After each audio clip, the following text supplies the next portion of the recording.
On the night of January 28, 2021, in the heart of Cardiff, Wales, two men forced their way through a kitchen window on Newport Road, believing they had found an easy target, a cannabis factory guarded by a single minder ripe for the taking. Within the hour, one of them would be dead dumped on a residential street, his body bearing the marks of a coordinated assault that prosecutors would later describe as punishment, delivered by an organized network willing to kill to protect its crop. Less than 11 months later in Tunbridge, Wells, Kent, another cannabis grow house became the scene of a fatal raid, this time ending with 13 men facing murder and conspiracy charges after a gardener was stabbed to death while defending plants worth tens of thousands of pounds on the black market. These two cases, separated by geography but united by motive, exposed the brutal reality of Britain's underground cannabis economy, where ordinary houses concealed industrial-scale cultivation operations and where the collision between rival criminal networks could turn a burglary into a homicide within minutes. This is the story of how greed, violence, and the illusion of easy money transformed residential streets into battlegrounds, and how British police, working across international borders, dismantled the networks responsible for two of the most shocking organized crime killings in recent years. Before we go deeper, subscribe if you love true crime documentaries, and tell me in the comments where you're watching from. To understand how these killings unfolded, we must first understand the world they emerged from. A hidden economy operating in plain sight across towns and cities throughout the United Kingdom. By the early 2020s, cannabis cultivation had evolved from small-scale basement operations into a sophisticated industry controlled by organized crime groups, many with roots stretching back to Eastern Europe and the Balkans. Albanian networks in particular had established dominance in the UK cannabis trade, leveraging existing diaspora communities, encrypted communications, and a willingness to employ violence that distinguished them from rival organizations. The business model was efficient and scalable. Acquire residential properties through legitimate rental agreements, or shell companies retrofit them with industrial lighting and ventilation systems powered by illegally diverted electricity. Staff them with young men, often migrants with limited legal options, tasked with guarding the crop around the clock and harvest plants on a rotating schedule that could generate hundreds of thousands of pounds per property per year. The gardeners, as they were known in police files, occupied the lowest rung of these operations. They lived among the plants, isolated from the outside world, responsible not for horticultural expertise, but for simple vigilance. Their presence served as both deterrent and early warning system. If rivals or police approached, the gardener's role was to alert the network's enforcers immediately, buying time for the operation's organizers to respond. The risks for these young men were immense. Arrest meant prison sentences, while confrontation with rival gangs could mean injury or worse. Yet for many, the promise of money and the lack of alternative opportunities made the gamble seem worthwhile. What made cannabis grow houses particularly attractive to organized crime was their low overhead and high return. Unlike cocaine or heroin trafficking, which required complex international supply chains and carried harsher legal penalties, cannabis could be cultivated domestically with relatively simple equipment. A single house could hold hundreds of plants, each capable of yielding multiple crops per year, depending on the strain and growing conditions.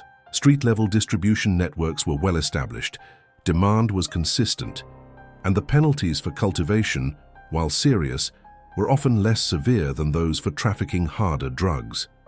This combination created a boom in grow house operations across the UK throughout the late 2010s and early 2020s, with police forces reporting hundreds of new discoveries each year. But the proliferation of grow houses also created new risks. As more properties came online, competition intensified. Rival networks began targeting each other's operations, viewing them as concentrated stores of cash value that could be stolen in a single night. The raids followed a familiar pattern: intelligence gathering to identify the location and assess security, a small crew dispatched to force entry and strip the crop, and a rapid exit before police or the property's defenders could respond.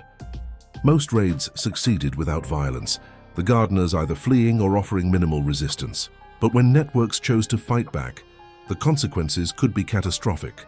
319 Newport Road in Cardiff, had once served the community as a general practice surgery, a place where families brought their children for vaccinations and elderly patients collected prescriptions. By January 2021, its purpose had changed entirely. The building now functioned as a hub within an Albanian organized crime network, its portfolio of cannabis cultivation sites scattered across the city.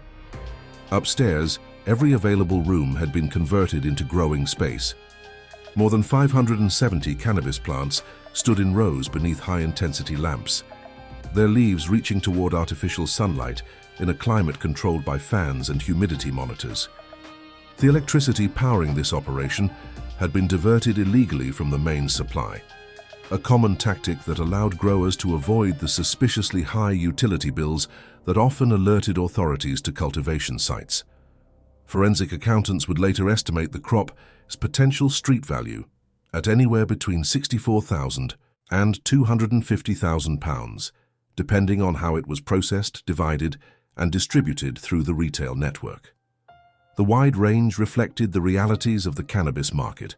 Wholesale buyers purchasing in bulk paid far less per gram than street-level dealers selling to individual consumers, and quality varied significantly based on growing conditions and curing methods. Guarding this investment was Heizeland Aliaj, a 25-year-old man whose role within the network was defined by presence rather than skill. He lived inside the property, sleeping among the plants, his job simply to ensure no one entered without authorization. Aliaj was not a skilled cultivator, nor was he expected to be.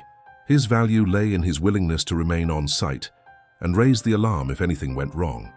Above him in the hierarchy stood a group of men whose names would become central to the investigation that followed. Joseph Nushi, 26 years old, functioned as an enforcer within the network, maintaining discipline and responding to threats. His connections stretched back to Lucia in Albania, where investigators believed he had been recruited into organized crime before migrating to the UK. Mihal Dahana, 27, operated across multiple addresses in Cardiff, coordinating logistics and ensuring the network's various properties remained secure and productive. Mario Kartau worked more discreetly, his name appearing in communications and surveillance reports, but his precise role harder for police to define. And then there was Glis Mahala, just 19 years old, already embedded in the network's operations before his 20s had even begun. Evidence of how organized crime groups recruited young men with promises of money and status that legitimate employment rarely offered. Other names surfaced during the investigation, some tied to specific addresses, others connected through phone records and financial transactions. Artan Palucci, linked to cafes in the area, appeared in police files as someone with logistical responsibilities within the network. Elidon Alessi, connected to East Finchley in North London, would later be charged with participation in organized criminal activity related to the Newport Road operation. Lean Carney, associated with Tottenham, appeared on wanted notices issued after the killing. The network's structure reflected a common pattern in Albanian organized crime. Tight-knit groups, built around familial or regional connections, operating across multiple cities, relying on encrypted communications and face-to-face meetings to avoid police surveillance, and enforcing discipline through a clear hierarchy where disobedience or failure carried severe consequences. The secrecy surrounding 319 Newport Road was deliberate and multi-layered. The property's exterior offered no obvious signs of the activity inside. Curtains remained drawn, foot traffic was minimal, and the building's former identity as a medical practice provided a degree of legitimacy that discouraged casual suspicion. But in the world of organized crime, secrecy is fragile. Addresses leak through careless conversations, disgruntled associates or rivals conducting their own surveillance. Information about grow house locations circulated through criminal networks like currency, traded for favors, or sold outright to those willing to take the risk of a raid. By late January 2021, someone in London had acquired intelligence about the Newport Road property, its location, its contents, and the fact that it appeared lightly defended. This information reached Thomas Wager, a 23-year-old man from Dagenham in East London, whose criminal record already included multiple burglary convictions. Wagga was not a lone operator. He worked within a small crew that specialized in targeting cannabis grow houses, viewing them as concentrated stores of valuable product that could be stripped and sold quickly through existing street-level distribution networks. Alongside him was Carl Davies, whose role in the planned raid would later become crucial to the police investigation when he survived the night's violence and provided testimony that corroborated much of what forensic evidence had already suggested. The decision to target 319 Newport Road was based on a calculated assessment of risk versus reward. The potential haul, hundreds of plants worth tens of thousands of pounds, justified the journey from London to Cardiff. The apparent lack of heavy security suggested the raid could be executed quickly with minimal resistance. And the timing, late on a weeknight when street traffic was minimal, offered the cover of darkness that burglars preferred. What Wagga and Davies did not fully appreciate was the speed with which the network could respond once an intrusion was detected, nor the level of violence its members were willing to employ to protect their investment. Thursday, January 28, 2021. Cardiff's winter night had settled deep and cold by the time Wagga and Davies arrived on Newport Road. It was 10:33 p.m. when they approached the building. Their entry method, crude but effective, a kitchen window at the rear of the property, forced open with tools that left marks forensic teams would later photograph and document.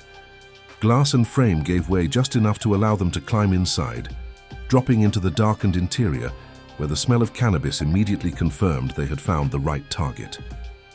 The layout of the building worked in their favor initially. The kitchen provided concealed access, and the stairway leading upstairs was unguarded in those first moments. What they found when they reached the upper floors matched the intelligence they had received. Row after row of cannabis plants arranged in systematic cultivation, heat lamps casting an orange glow across the rooms, the air heavy and humid from the controlled growing environment. For men experienced in this type of burglary, the next steps were routine.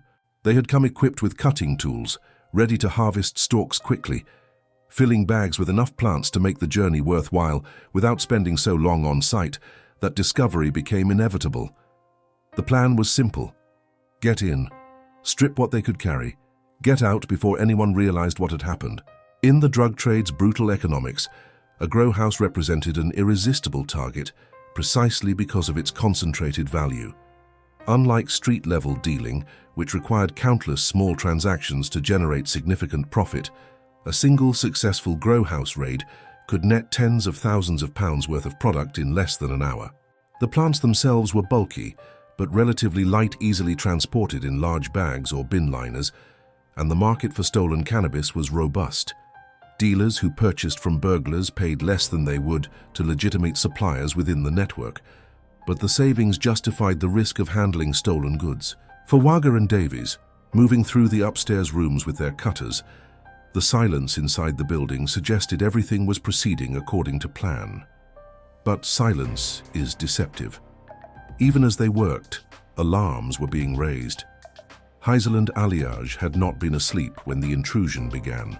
Whether he heard the sound of the kitchen window being forced or noticed the disturbance through some other means, he recognized immediately that the property was under attack. His training, if it could be called that, was simple. Do not engage alone. Do not attempt to fight. Raise the alarm and let the network respond. Alliage reached for his phone. The calls went out rapidly. Urgent messages to the men who controlled the operation and who had the resources to respond with force. Within minutes, the network's communication channels lit up. Joseph Nushi and Michal Dahana, both of whom police would later identify as central figures in the Cardiff operation, received word that intruders were inside 319 Newport Road stripping the crop. Their response was immediate.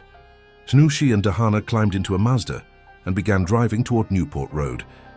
Their route later traced through CCTV footage that would become crucial evidence in the trial that followed. From another linked address on Column Road, a silver Mercedes C200 Sport pulled out into the night. Its registration, BK09RBX, captured on multiple cameras as it moved through the city. Other associates received similar calls, summoning them from different parts of Cardiff, with the expectation that they would converge on the target property and deal with the intruders decisively. The speed of the response revealed the network's organizational structure. These were not disorganized criminals scrambling to react. This was a coordinated mobilization, a deliberate call to arms executed with the efficiency of a well-rehearsed protocol. Between 10:38 and 10:43 p.m., multiple vehicles were dispatched from various locations across the city, all heading toward the same destination. Prosecutors would later describe this 5-minute window as evidence of premeditation, arguing that the network's members knew exactly what they were doing when they armed themselves and drove toward Newport Road. CCTV footage shown to the jury captured the convoy's movement, vehicles threading through Cardiff's streets in the dead of night, closing in on 319 Newport Road from multiple directions. For Nushi, Dahana, and the others racing toward the property, this was not about chance or uncertainty. Their livelihood was under direct threat, and their network was built on the principle that such threats would be met with overwhelming force. The message they intended to send was clear. Anyone who dared to target their operations would pay a price severe enough to deter future raids. Upstairs at 319 Newport Road, Wagga and Davies remained unaware of the danger converging on them. They had filled their first bags with harvested plants, working methodically through the rooms, when the sound of vehicles pulling up outside broke the silence. Doors slammed, voices shouted. The intruders realized too late that their window of opportunity had closed. The first wave of reinforcements stormed into the property with speed and purpose, moving through the corridors and up the stairway toward the grow rooms where Wagga and Davies were cornered. What followed was captured partly through physical evidence.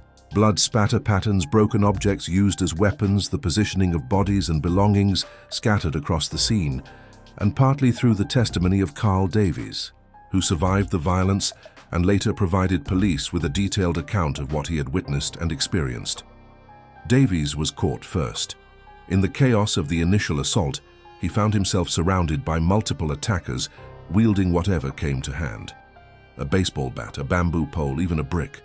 The blows landed hard and fast, strikes aimed not at incapacitation, but at punishment. Davies suffered injuries consistent with being beaten repeatedly about the head and body, defensive wounds on his arms showing how he had tried to shield himself from the assault. But in the confusion, as more men poured into the property and attention shifted towards securing Thomas Wagga, Davies found an opportunity. He broke free, stumbling through the building's corridors and out into the night, finding cover in nearby streets where he could assess his injuries and eventually make contact with police. His escape would prove crucial to the investigation.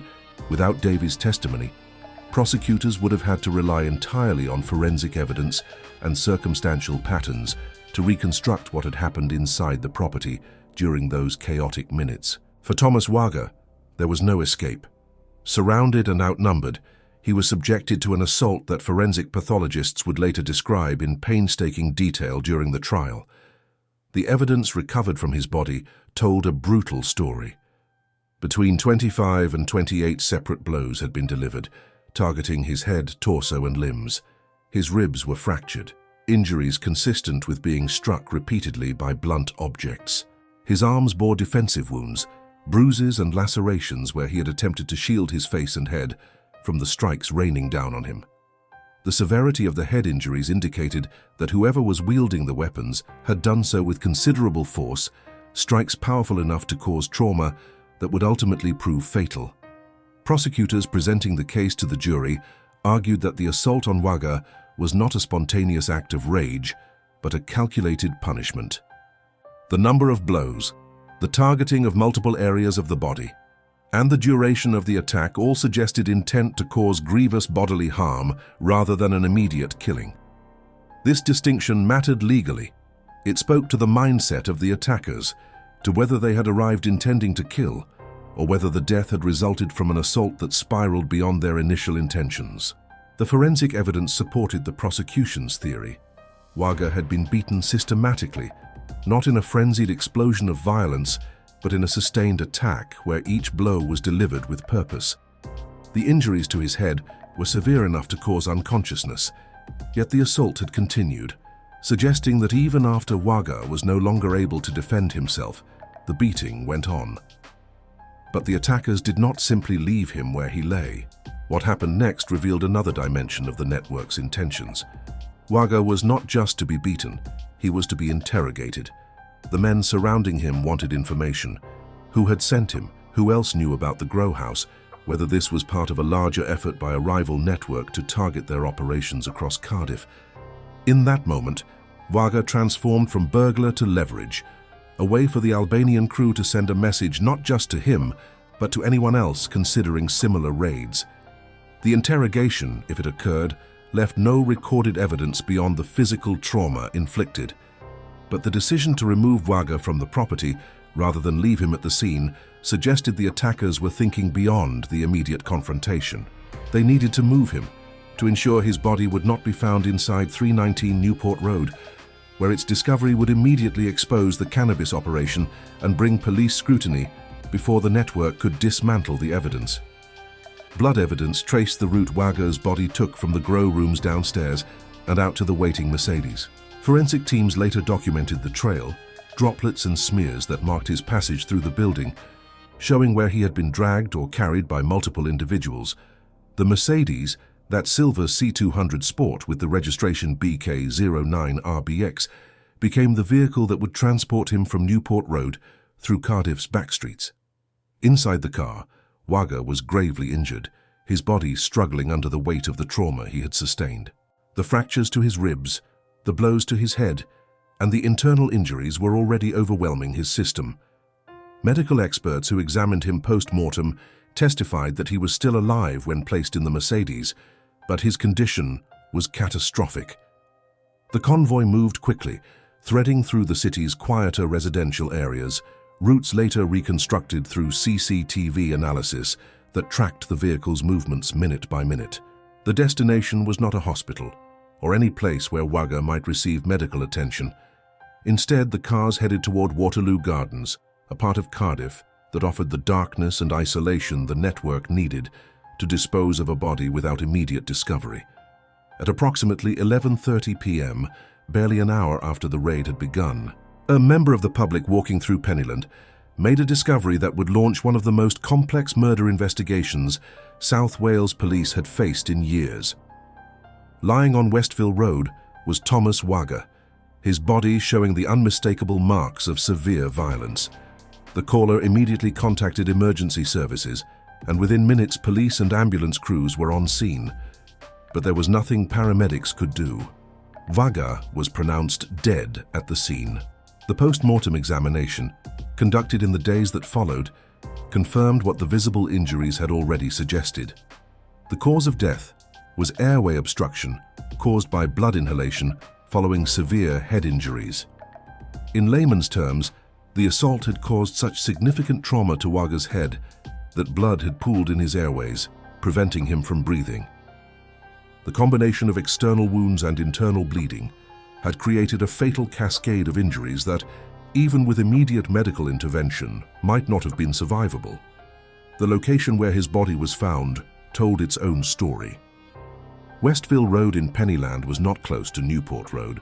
The network had transported him across the city before dumping him in a residential area where his discovery was inevitable, but delayed enough to give the attackers time to disperse and begin covering their tracks.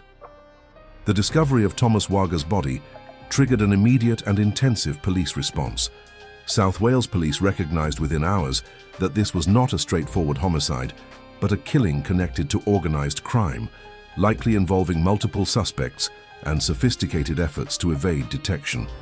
The first priority was securing the crime scene on Westville Road and establishing a forensic perimeter that would allow investigators to recover every possible piece of evidence: fibers, DNA trace materials that might link the body back to the individuals responsible.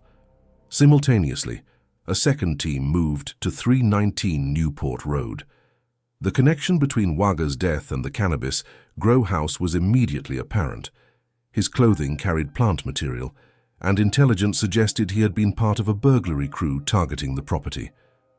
When officers entered the building, they found a scene that confirmed a violent struggle had taken place. Blood spatter patterns marked the walls and floors, overturned furniture, and damaged property, indicated a chaotic fight, and the cannabis plants themselves were in various states of being harvested, some cut down and bagged, others still standing under the lamps. Forensic teams began the meticulous process of documenting everything, photographing each room from multiple angles, collecting blood samples for DNA analysis, recovering items that had been used as weapons, mapping the layout to reconstruct the sequence of events. Among the most significant finds were blood traces belonging to both Wagga and Carl Davies, confirming that both men had been inside the property and had been subjected to violence there. A distinctive hoodie belonging to Wagga was recovered from one of the rooms, stained with his own blood and discarded during the struggle. The garment would later be presented in court as physical evidence tying Wagga irrevocably to the break-in. But perhaps the most important forensic breakthrough came with the recovery of the Mazda. The vehicle, later found abandoned on Pennyway Road, contained crucial evidence linking the attack to specific individuals. Inside, forensic examiners found a baseball bat, its surface marked with blood and tissue. Laboratory analysis confirmed that the blood belonged to Carl Davies, proving the bat had been used in the assault on him. More importantly, DNA recovered from the bat's handle matched Joseph Nushi, directly connecting him to one of the weapons used during the violence. This single piece of evidence provided prosecutors with a direct link between Nushi and the assault, undermining any potential defense that he had not been present or had played only a peripheral role. Cell site analysis added another layer to the investigation. By examining the mobile phone records of the suspects, detectives could map their movements on the night of the killing with remarkable precision. The data showed phones registered to Nushi, Dahana and others pinging off cell towers in a pattern that tracked their journey from various points across Cardiff toward Newport Road, arriving in the narrow window between 10:38 and 10:43 p.m. The exact time frame prosecutors believed the coordinated response had been launched. After the assault, those same phones either went silent or showed movement away from the area, behavior consistent with suspects attempting to evade detection. But while the forensic evidence was building, investigators faced a significant problem. The primary vehicle used to transport Wagga's body had vanished. The silver Mercedes C200 Sport, registration BK09RBX, had disappeared completely. Despite nationwide appeals, collaboration with the National Crime Agency, and a Crime Stoppers reward eventually reaching £10,000, the vehicle was never recovered.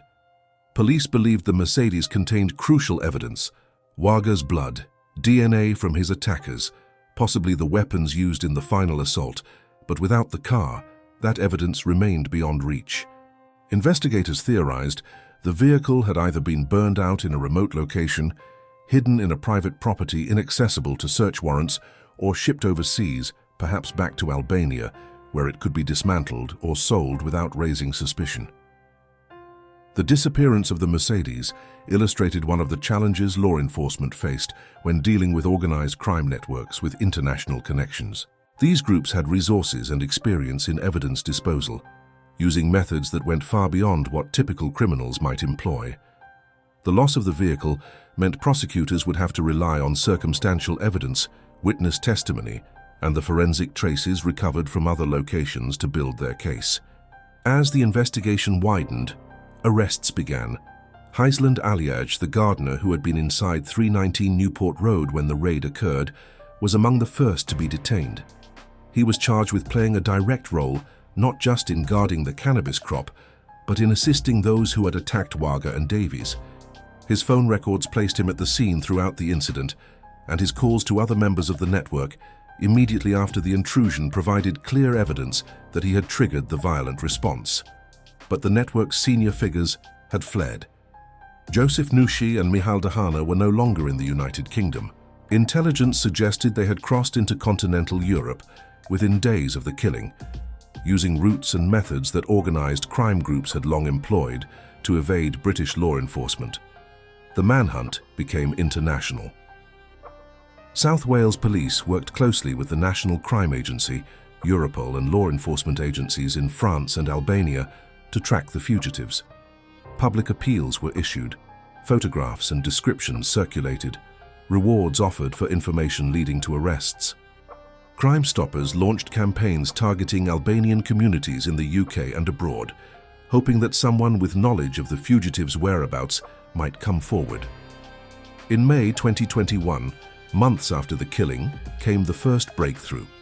Joseph Nushi and Michal Dahana were arrested in Paris by French police, acting on intelligence shared by British investigators. The arrests triggered formal extradition proceedings, complex legal processes requiring coordination between UK and French authorities, affidavits demonstrating the evidence against the suspects, and assurances that they would face fair trials under British law. Extradition is rarely swift. Defendants can challenge the requests, arguing against the evidence or claiming they would not receive justice in the requesting country. But in this case, French courts sided with the prosecution. Nushi and Dahana were returned to the United Kingdom and formally charged with murder. Glis Mahala, the 19-year-old member of the network, was detained in Albania in early 2022 and extradited shortly thereafter, another victory for international law enforcement cooperation. As months turned into a year, the investigation's reach extended further.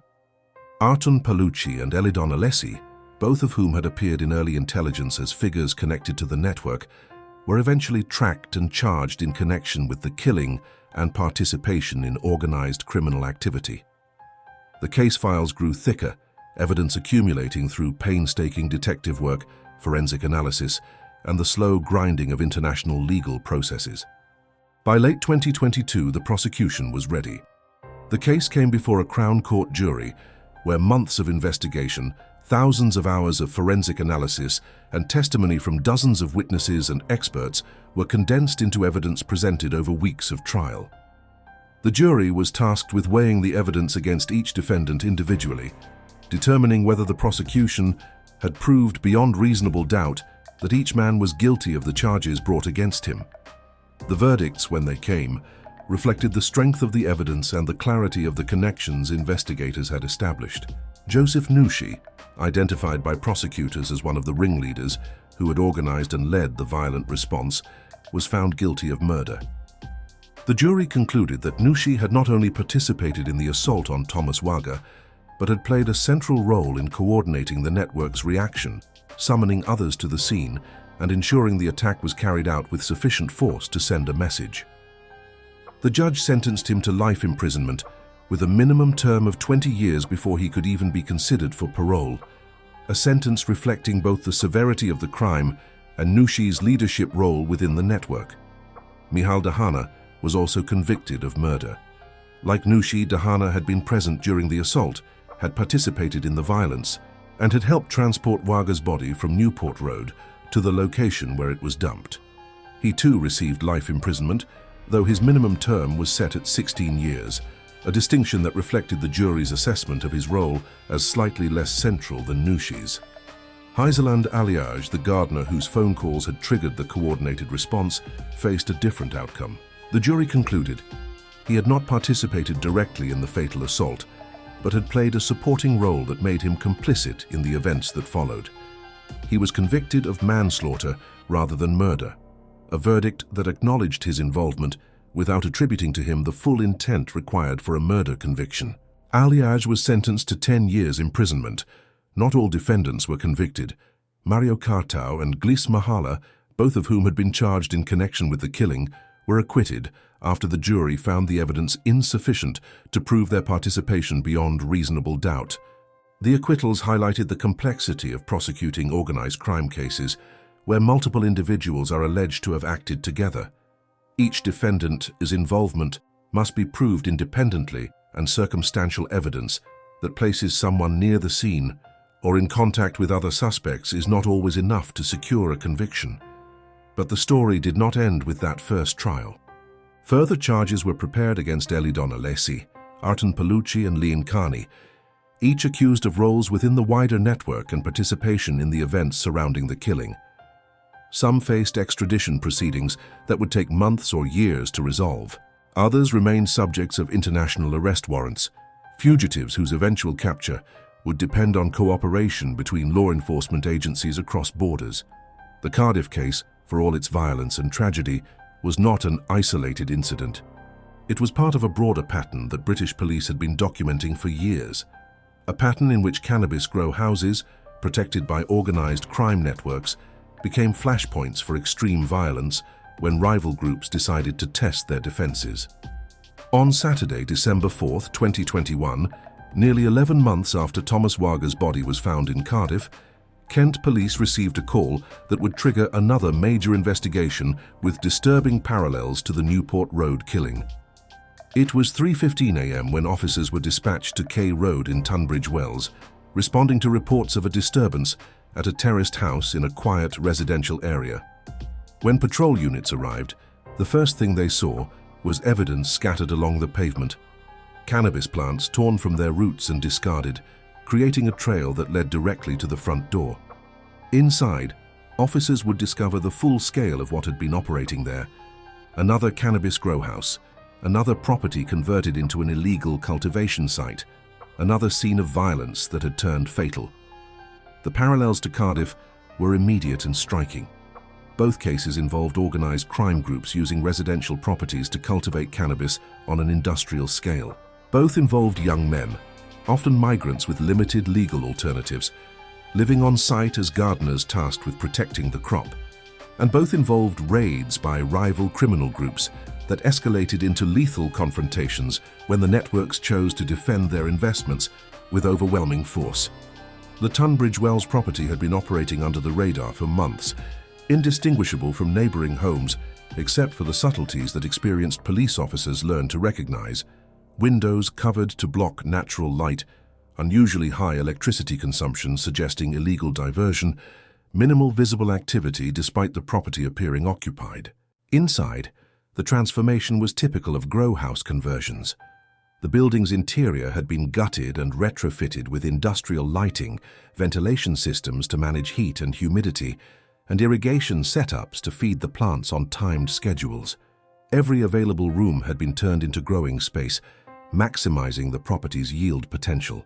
Living inside this operation was Chevahir Piepaj, known in police records and court documents as Chavin Piepaj, a 25-year-old Albanian national who had already crossed paths with British law enforcement. In 2018, Piepaj had been arrested and convicted for his role in running another cannabis farm in Northfleet, Kent, alongside an associate named Salvato Cola. That conviction had resulted in a 2-year and 3-month prison sentence, time served, but apparently not sufficient to deter him from returning to the same criminal world upon release. By December 2021, Piepaj was living locally in Tunbridge Wells, embedded once again in the cannabis cultivation trade, this time as the sole guardian of the K Road property. His role was identical to Hazel and Ali Age's in Cardiff: remain on site, protect the crop, raise the alarm if anything went wrong. The risks were obvious. Piepaj had already experienced arrest and imprisonment once. He knew that discovery by police would mean another conviction, another sentence, another stretch behind bars. But the greater risk, as events would prove, came not from law enforcement but from rival criminals who had identified the K Road property as a target and were willing to use lethal force to seize its contents. The crew that traveled to Tunbridge Wells that night came from Essex, a coordinated group moving in 3 vehicles. Their arrival carefully timed for the early hours when residential streets were empty and the chances of witnesses minimal.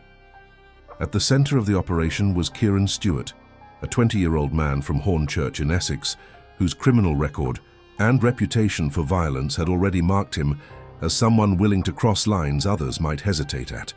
Stewart was not just a participant. Prosecutors would later argue he was one of the leaders, coordinating the raid and directing others during the assault that followed. With him was Kelvin Amawako, just 18 years old, from Ilford in East London. Despite his youth, Amawako was deeply embedded in the robbery crew, and the role he would play during the violence inside K Road would shock even experienced investigators when the evidence emerged. Bartosz Malowski, 28 years old, from Cudden, brought a different profile to the group. Older than most of the others, physically imposing, Malowski was regarded as muscle, someone whose presence and willingness to use force made him valuable in confrontations. Nathan Rainforth, 22, from Pilgrim's Hatch in Essex, was another member of the crew who made the journey south that night. Like the others, he came armed and prepared to strip the grow house of its crop, aware that resistance was possible, but confident the crew's numbers and willingness to use violence would overcome any opposition. Dante Simpson Palmer, 19, from South London, was another of the gang's younger members, barely out of his teens, but ready to participate in what prosecutors would describe as a coordinated robbery that spiraled into murder. Supporting the core group were others whose roles focused on logistics and coordination. Charles Riley, 28, and Mohammed Mir, 26, both from Essex and Romford respectively, were connected to the planning side of the operation, part of the network that brought the crew together and ensured they had the vehicles and equipment necessary to carry out the raid. In total, 13 men were involved in the plot that night. Some entered the property and participated directly in the violence. Others remained outside, acting as lookouts or drivers, ready to facilitate the crew's escape once the robbery was complete. Still others provided support from a distance, coordinating communications, arranging the vehicles, ensuring the crew had what they needed to succeed. But all shared a common goal: to seize the cannabis crop inside K Road and leave with a haul worth tens of thousands of pounds. What none of them anticipated was that the raid would end with a man dead and all of them facing murder or manslaughter charges in one of the most significant organized crime prosecutions Kent had seen in years. The violence inside K Road erupted quickly and escalated beyond control. Neighbors later told police they had heard shouting, the crash of breaking glass, and the sounds of a prolonged struggle, noises that stood out starkly against the usual quiet of the residential street in the early morning hours. The crew's entry was forceful and deliberate. A window was smashed, providing access to the interior, and within moments, multiple men were inside, moving through the property with purpose. But the house's layout worked against them in ways they had not anticipated. At the stairwell, officers would later discover a metal security gate running from floor to ceiling, a barrier deliberately installed to slow down anyone attempting to reach the upper floors where the cannabis plants were located.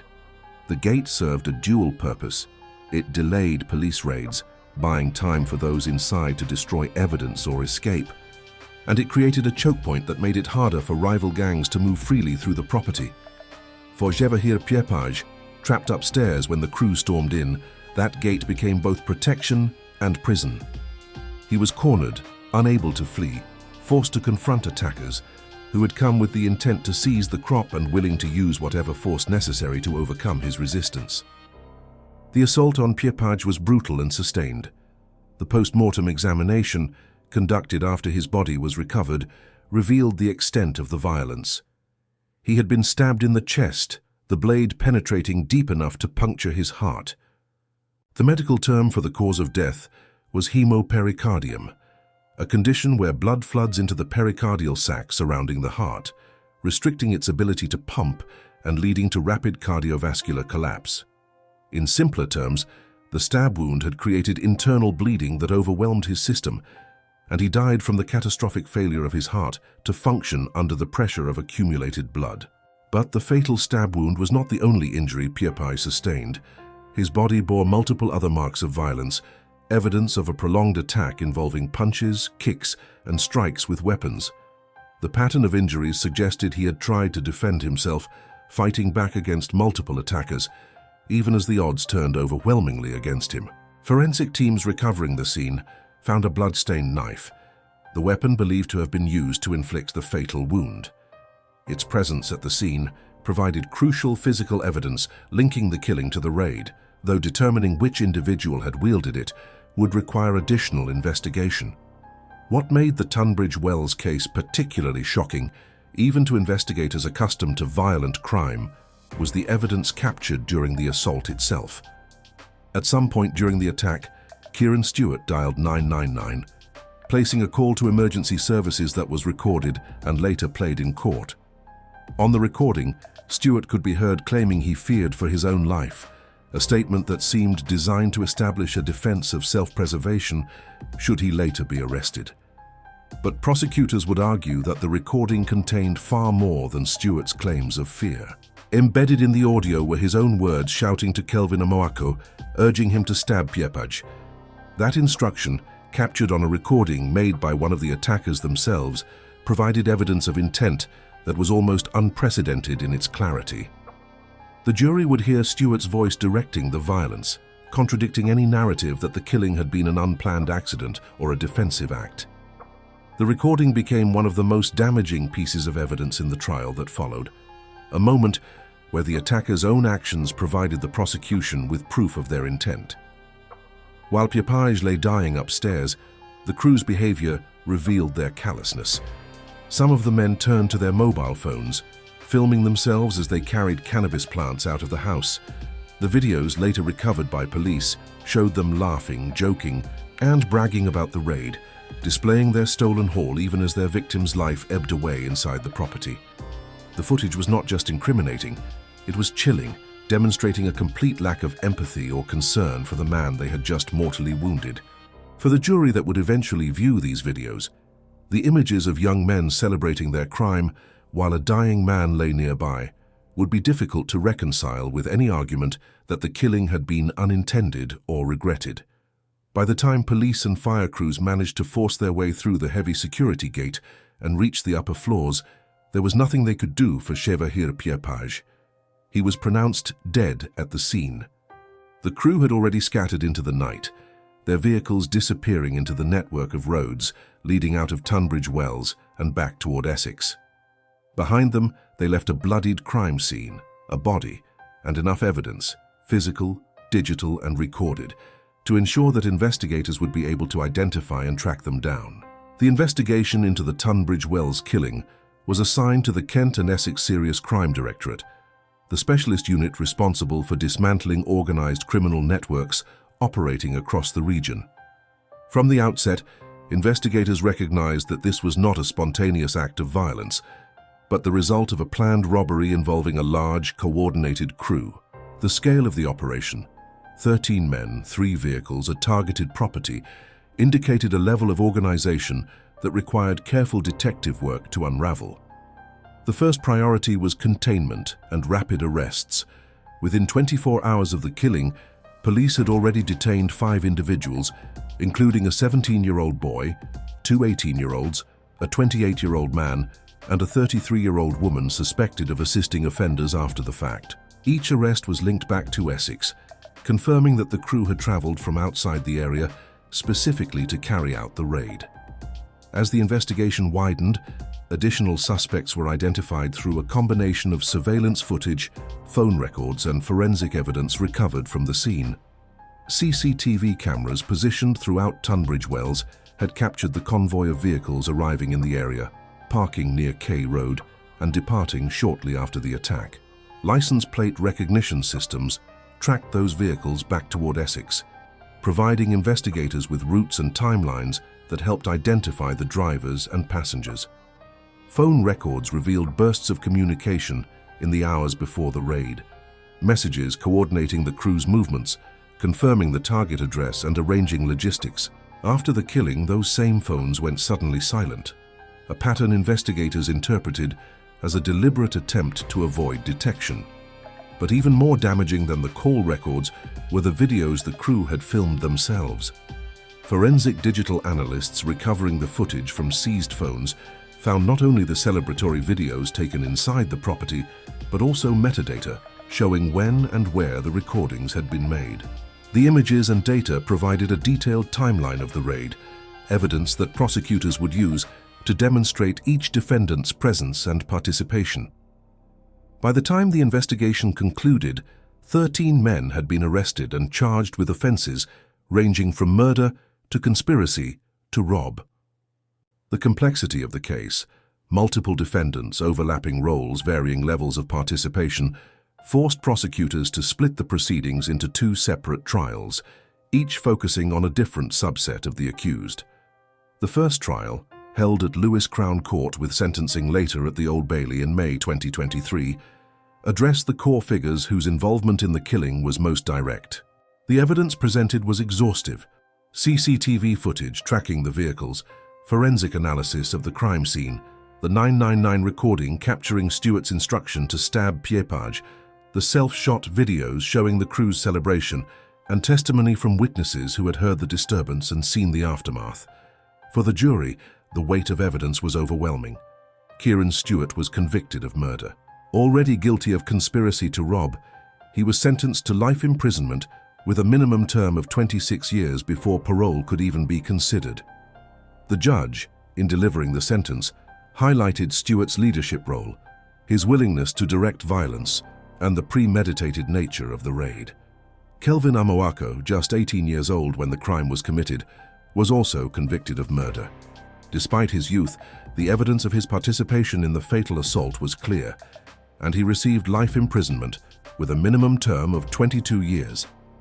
Bartosz Malowski, the older member of the crew whose physical presence and willingness to use force had made him central to the operation, faced the same verdict: life imprisonment with a minimum term of 22 years. Not all defendants were convicted of murder. Nathan Rainforth was cleared of the murder charge, but found guilty of manslaughter and conspiracy to rob, reflecting the jury's conclusion that while he had participated in the raid and the violence, his role had not extended to the fatal assault itself. He was sentenced to 7.5 years. Dante Simpson Palmer faced a similar outcome, convicted of manslaughter and conspiracy to rob, receiving 6 years imprisonment. Charles Riley and Mohammed Mir, both tied to the planning and logistics side of the operation, were convicted of conspiracy to rob, but not of the killing itself. Riley was sentenced to 10 years, while Mir received 6.5, sentences reflecting their supporting roles in enabling the raid to occur. The second trial, held at Hove Crown Court in October 2023, addressed the remaining defendants whose involvement had been more peripheral but still significant. Ray Render, who admitted manslaughter and conspiracy to rob, was sentenced to 6 years.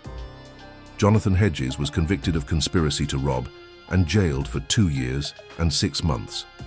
Nathan Turner, found guilty of conspiracy to rob and possession of cannabis with intent to supply, received 6 years.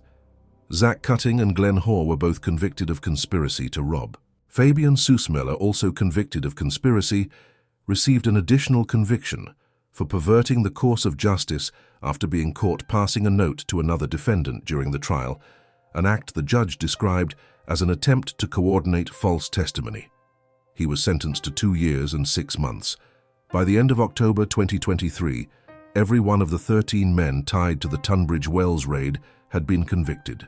The trials had spanned months, involved hundreds of hours of testimony and evidence presentation, and resulted in sentences totaling well over a century of combined imprisonment. For Kent Police and the prosecutors who had built the case, the verdicts represented a significant victory against organized crime, a demonstration that even complex multi-defendant cases could be successfully prosecuted when the evidence was thorough and the investigation disciplined. The two cases, Cardiff in January 2021 and Tunbridge Wells in December of the same year, revealed troubling patterns in Britain's underground cannabis economy and the violence that accompanied it. Both killings involved organized crime networks using residential properties as cultivation sites. Both relied on young men acting as on-site guardians, and both ended in fatal violence when rival groups decided to raid the operations. The parallels extended to the investigations as well. In both cases, forensic evidence played a crucial role. Blood traces, DNA analysis, cell site data, and CCTV footage provided the foundation upon which prosecutions were built. In both cases, international cooperation was necessary to track and extradite suspects who had fled abroad. And in both cases, the sheer scale of the criminal networks involved required years of detective work to dismantle fully. But the cases also highlighted the human cost of the cannabis trade's expansion. Thomas Wager, 23 years old, died from injuries inflicted during a beating that prosecutors described as punishment for daring to target a network's assets. Jevahir Pierpage, 25, was stabbed to death while defending a crop he was paid to guard, killed by attackers who filmed themselves celebrating even as he lay dying. Neither man was an innocent bystander. Both were involved in criminal activity, Wager as a burglar and Pierpage as a cultivator. But the violence they experienced far exceeded any proportionate response to their actions, and their deaths underscored the brutal reality of organized crime, where human life is weighed against financial loss and where networks enforce discipline through fear and lethality. For British law enforcement, the cases represented both successes and ongoing challenges. The successful prosecutions demonstrated that even when suspects fled internationally, extradition and cooperation with foreign agencies could bring them to justice. The forensic work, from DNA analysis to cell site mapping, showed how modern investigative techniques could reconstruct crimes with remarkable accuracy. But the disappearance of the Cardiff Mercedes and the difficulty in recovering some fugitives highlighted the limits of law enforcement's reach when dealing with organized crime groups with international connections and resources. The legal outcomes varied significantly between defendants, reflecting the complexity of proving individual culpability in group crimes. Some were convicted of murder, others of manslaughter, still others acquitted entirely despite being present during the events. These distinctions mattered. They reflected the jury's careful assessment of each defendant's role, intent, and level of participation, a reminder that even in cases involving organized crime, British law requires prosecutors to prove each element of each charge beyond reasonable doubt. In the years since these killings, British police have continued to uncover hundreds of cannabis grow houses annually, evidence that the trade remains profitable and attractive to organized crime. Legislative efforts to address the issue have included harsher penalties for cultivation, increased funding for specialized units targeting drug production, and campaigns encouraging landlords and neighbors to report suspicious properties. But as long as demand for cannabis remains high and legal alternatives limited, the underground market will persist, and with it, the risk that disputes over crops will escalate into violence. The legacy of the Cardiff and Tunbridge Wells cases extends beyond the courtroom verdicts and prison sentences. They serve as case studies in how organized crime adapts to law enforcement pressure, using residential properties to hide industrial operations, recruiting vulnerable individuals to take the risks while organizers remain insulated, and responding to threats with coordinated violence designed to deter future raids. They illustrate the international dimensions of modern crime, where networks span borders, fugitives flee to countries with less robust extradition treaties, and evidence must be gathered through cooperation between agencies with different legal systems and priorities. And they remind us that the violence associated with drug trafficking is not limited to cocaine cartels or heroin smugglers. Even cannabis, often perceived as less harmful than other narcotics, can generate lethal confrontations when large sums of money are at stake and networks are willing to kill to protect their investments. For the families of Thomas Waga and Chevahir Piepage, the legal outcomes brought some measure of justice, but could not undo the loss. Both men died violently, far from home. Their lives ended in confrontations that might have been avoided had different choices been made at multiple points along the way. Their stories, documented in court transcripts, forensic reports, and investigative files, stand as sobering reminders of how quickly criminal enterprises can descend into brutality, and how the pursuit of profit in illegal markets can cost lives on all sides. As Britain continues to grapple with organized crime and the challenges posed by cannabis cultivation networks, the lessons from these cases remain relevant. Law enforcement must adapt to increasingly sophisticated criminal methods.